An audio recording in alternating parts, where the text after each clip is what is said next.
Hello, one and all. So glad that we are gathered together. And tonight we are exploring how we can use compulsions to heal us. Isn't that amazing? Well, when I self-published the book, it was, I called it Healing and Being Healed by Our Compulsions.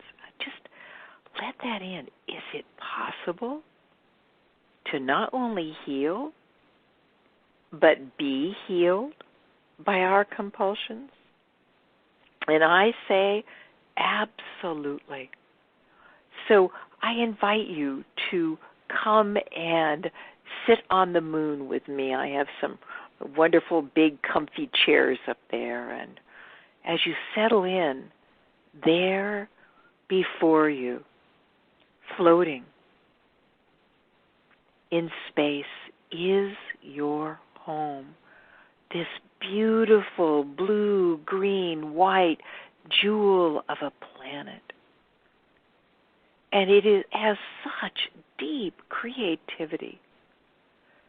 I mean, oh my God, there's ladybugs and rainbows and baby dolphins, and there's majestic silent icebergs, and there's aardvarks and giraffes and slugs, and oh my God, mountain meadows full of wildflowers, and such a creative planet. Now, look over at Mars.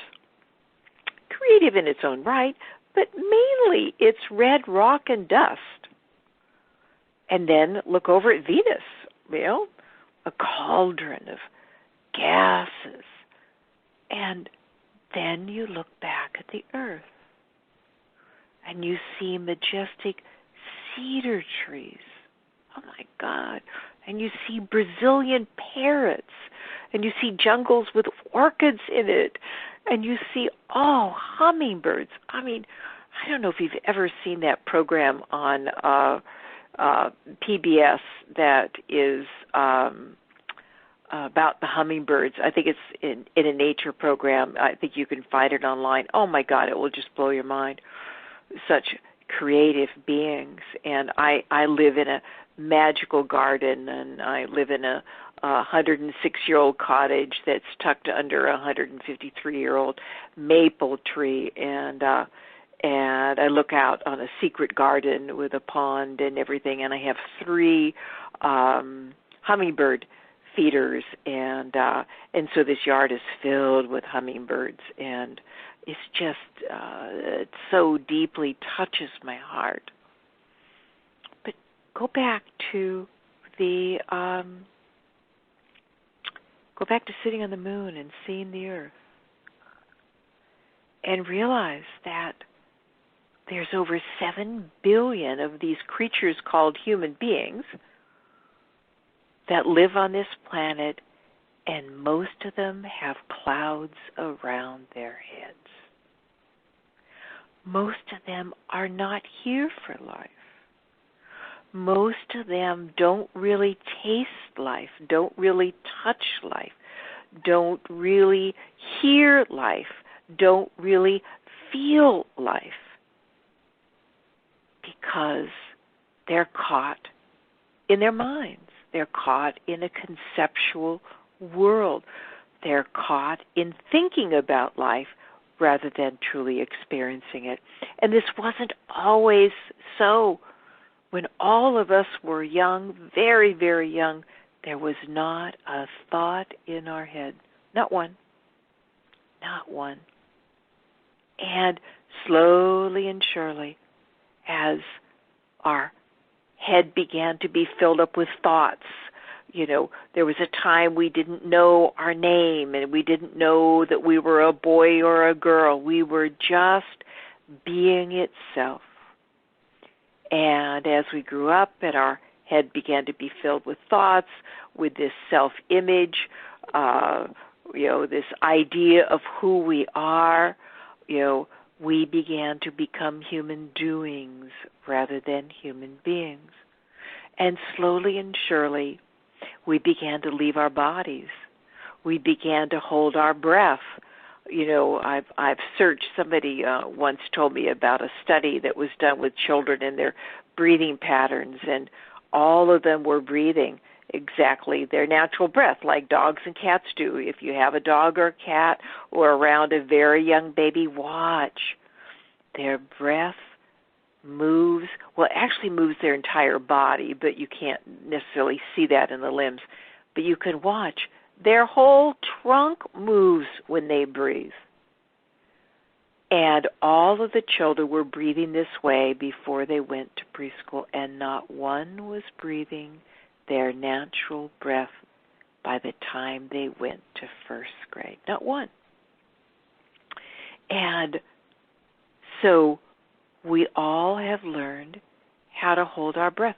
They say we use at the most 10 to 15% of the capacity of our lungs.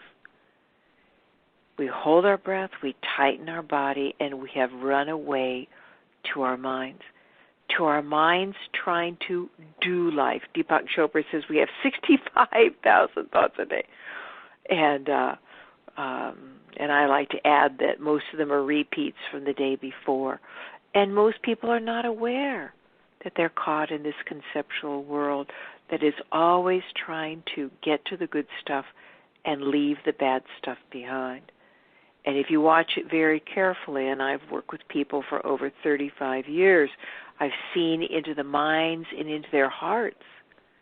And all of it at the core of this conversation that's going on in our head that I like to call the storyteller. Mickey Singer calls it the roommate. I love that because it's not you. Eckhart calls it the mind made me. You know, that your mind made a me in the first 6 years of your life that talks in your head all day long right now. And if you watch very carefully, at its core is this belief that life is not safe and you are not enough. In other words, that you should be better or different than what you are. And when we buy into that belief, and we all do, we're off to the races of trying to fix ourselves, make ourselves better, you know, whether it's to be skinnier or smarter or don't talk so much or more athletic or whatever you got when you were young, that message that you should be this and not that. And in all of that trying, which is leaving ourselves, we left our bodies for our minds, we leave ourselves again when we can't get ourselves and our lives to be the way we want them to be. And we leave them through our compulsions. Now, the core premise in this book, The Gift of Our Compulsions, and the course that will be starting soon, the online course, is that our core compulsion is to struggle. And all the other compulsions are an attempt to numb out from the struggle that we live in most all the time. And when things are going a little bit easier and we're a little bit calmer, our compulsions are not interesting. But when things begin to heat up, you know, then that's when we go to our compulsions. And we don't realize that one of the metaphors I love is that, you know, imagine the most beautiful ocean, and I call it the ocean of being.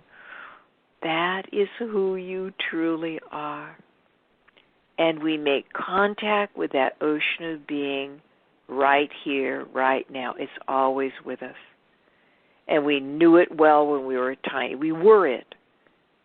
And yet, we very rarely make contact because we left so long ago. So, the gift, well, there's many gifts of our compulsions. is, number one, they won't be healed through control. I think, you've discovered it. What is the statistic? U.S. Surgeons General report 98% of every pound that is lost in the U.S. is gained back, plus some within a year and a half. And the key of that is the plus some, that what we try to control controls us. And yet that's the only kind of system that we have for taking care of compulsions. And we can muscle a compulsion to the ground. We can stop drinking and then we smoke more. Or we can live in a very rigid diet, but we shop more. Or we become an exercise fanatic. What we try to control controls us. And all this does is take us further away from ourselves. We begin to hate ourselves. I can remember just pure self-hate. I was addicted to everything. I mean, food, alcohol, drugs, sex, because I lived such a deep, painful childhood, and nobody showed me how to be with my pain. In fact, everybody tried to fix me, and so I tried to control, the eating especially, and I once went a month without food, and I was so pleased I finally controlled this compulsion. And it was that year that then the compulsion went crazy, and I gained 97 pounds in a year. What we try to control, we actually empower. So, if the old way of control doesn't really work in the long run, what really does work? And that's one of the gifts of compulsions, is that you see that control doesn't work. I can remember such self-hate that I couldn't control my compulsions. And yet, statistics bear out that we can't. But what we can do is learn how to connect. We can learn that our compulsions are not something bad or wrong about us. They are a finely crafted survival system that we have needed in order to manage experiences that we didn't know what to do with. I can still remember, I probably was compulsive before this, but this is my first real memory of 10 years old of sneaking down to the kitchen and stealing my dad's candy. And your heart thumping, and very quietly going up the stairs and into my bedroom. And I had this little vanity that had a skirt around it, with, fabric, and crawling under that. And it's just a vivid memory, and eating rock candy, those candies that look like different rocks and had, wonderful fillings in the center of them, and just eating over and over again until I got sick. Because I didn't know how to deal with this pain, and it kept on erupting and taking me over. And so by God, I learned how to manage it with my eating. And then, of course, in my teenage years, I would go on very strict diets, and then I would, just binge, and then I would, take diet pills and lose weight, and then I would binge, and then when I went away to college, I took on alcohol, and then I took on street drugs, and then when I couldn't control all that, I tried to kill myself 3 times. Because the only thing that I had been taught for how to deal with my pain is to get as far away from it as I could. But that wasn't my destiny. Thank God I was a failure at suicide. And slowly and surely, teachers began to come in my life, because the last time I tried to kill myself, I was sitting in the windowless bedroom of a basement apartment, if that's not a metaphor, I don't know what is, slitting my wrist, not knowing how to slit them so that I would bleed enough to die, and such self-hate, that I was just a failure at suicide. And then asking my first open-ended question, which I didn't realize until years later, and I said, if I can't get out of this, what is this all about? And teachers began to come into my life, and slowly and surely, I began to see that as long as I tried to control my compulsion, it would control me. And slowly, just baby steps, I began to learn how to actually listen to my compulsion. I think a good story it took me years to learn this, but you'll just get kind of a roadmap of what we will be exploring if you choose to become a part of this course or read the book or read the blogs, or, I've got many, many radio shows, because this is a new language. This is the language of the aware heart, which science shows that is our main brain, and it is our home. And there's no accident Chinese medicine sees the heart as the emperor, because it is our home. And so the best story, and I've shared this before, but I think it's so important to share it again, because it is just a very good story, that here I had been for years. I had befriended my compulsion. I had seen that whenever I was turning away from my compulsion, there was something inside of me that needed me, that, this was very scary at the beginning, and that's why it's important to learn these skills of how to turn and be with what the compulsion is trying to take care of without falling into it, without being at the mercy of it, and without running away from it. And so this was on 9/11, and, the phone rang early in the morning, and I answered it. It was a loved one, and said, turn on the TV, and I turned it on, and there was the video of the second plane going into the second building, and I was just stunned. And the phone rang with clients and friends, and then a group came, and of course it was very intense, dealing with all the feelings that were coming up, the helplessness, the hopelessness, the fear, the grief, of all the people that were dying and all their loved ones and so on and so forth. And when that last person of that group left and I closed that door, I had a tsunami wave of panic. I had to get to the store. It was the feeling like it used to be in that year that I gained 97 pounds in a year. I am going to die if I don't get to the store. And there was no rational thought there. It was just pure panic that was rising from the depth. And I went right into my bedroom, got my purse, and went right out to the door to where my car was. And all of a sudden, curiosity kicked in, and I was aware, okay, oh, wow, compulsion is here. That urge to turn away from myself is here.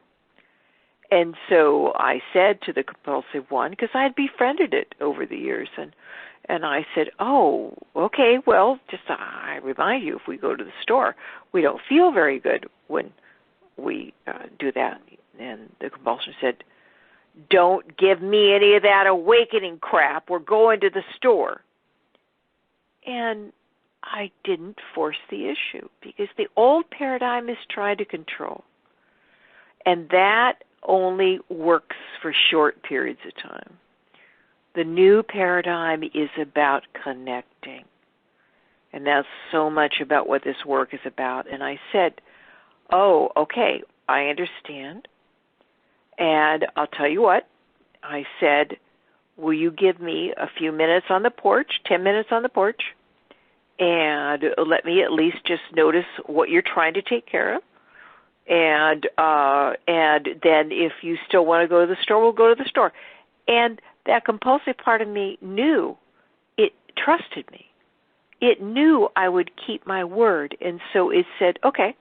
And so off I went and stood on the porch on a beautiful September day, and I immediately began to breathe my long, slow out breaths, because it's very hard to go turn and be with yourself when everything is in fight or flight inside of you. And so the long, slow out breath is what, for me, is the quickest way to turn on the calming aspect of the nervous system, because it literally massages the vagus nerve, which is the real key nerve, the main cervical nerve in your body, and that it is in charge of the fight or flight system of your nervous system. And the long, slow out breath, when you're really intensely in reaction mode, and people say breathe, try it. It's hard. It takes effort. You breathe a couple of times, you go, no, this is not, I'm not going to do this. But long, slow out breaths are easy. They're calming. They're letting go. When you do it long enough, it's like stepping into a warm bath on a cold winter's day. And especially if you add the great sound of letting go, ah. And to me, this is like rocking a child. It's almost like, the storyteller in your head was created by a child. The foundations of it come from a child. And if you doubt that, just watch it when it's really upset, and you'll see, oh my God, it can get so very young. And to breathe in this way begins to rock this frightened, upset child. And what do you do with an upset child? You soothe it, you hold it, you may rock it, and the child calms down, because that's what the child needs. It needs connection. And so I breathed this long, slow out breath, and then I brought my attention into my body, which is something that I will show you how to do. And there in my solar plexus it literally felt like a bomb that was going to either explode or implode. I don't know which one. And just bringing my attention there. This is what the compulsive one was trying to get away from. And letting my attention settle there, what came out of it was a flower of grief. And I wasn't afraid of it anymore. And I just cried tears for just the agony, the suffering of humanity, and the suffering of the people that were in those buildings, and the suffering of the terrorists that were on the planes that caused them to do such an unthinkable thing. And this agony moved through me. And it took about, I can't remember if I said that, give me 5 minutes, and it took my compulsive one to give me 5 minutes on the porch, or it was 10 minutes. But it took longer than I said. And the compulsive one wasn't saying, now look at your watch. You said we could go to the store, after 5 minutes or 10 minutes. And when I got up from that chair and closed that door, which maybe 15, 20 minutes before, I felt like I was going to die if I didn't get to the store and inhale it in one fell swoop, that I had no urge to go to the store. Not one urge. So I am here to tell you, and this has not come from book learning, it comes from the actual living experience of it. I have stayed the same weight for decades now, and I eat basically what I want. And I keep really good food choices in my refrigerator, and I always keep a chocolate bar. very fine European bittersweet chocolate bar in my house. And if you would have said, many years ago that I would have had that in my house sometimes for weeks and not eaten the whole thing and inhaled it in one fell swoop, I would have laughed hysterically and told you were crazy. And now I keep it there because sometimes I do enjoy a piece of chocolate, and it is so wonderful to enjoy chocolate, but not be obsessed by it. And whenever I want more than just a few pieces, I know there's something inside of me that needs me. I may not be able to be with it at that moment, because I may have a full schedule, but I let it know. And as soon as I can, I go to my breath. I come back into my body, which makes it safe for my heart to open. And then I meet whatever is there. And, usually the easiest way to do this is to meet it in the body, and then slowly and surely you'll be able to meet the stories in your head and all the feelings also. But the body is the safest place to begin to do this, to see that is where you stashed all of the feelings that you didn't know what to do with when you were young. And, all these holdings in your body, yes, they are feelings, but really they're just pockets of energy. They're pockets of joy that got trapped because you got scared of a particular feeling. And so everybody's body is a little bit different,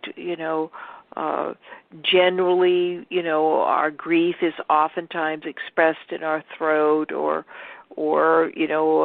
elephant sitting on our chest, and all of our trying and doing is expressed in our stomach, and our shame is oftentimes expressed in our shoulders and our neck, and our helpless, hopeless despair is often expressed in the pit of our stomach or deep in the heart of our belly.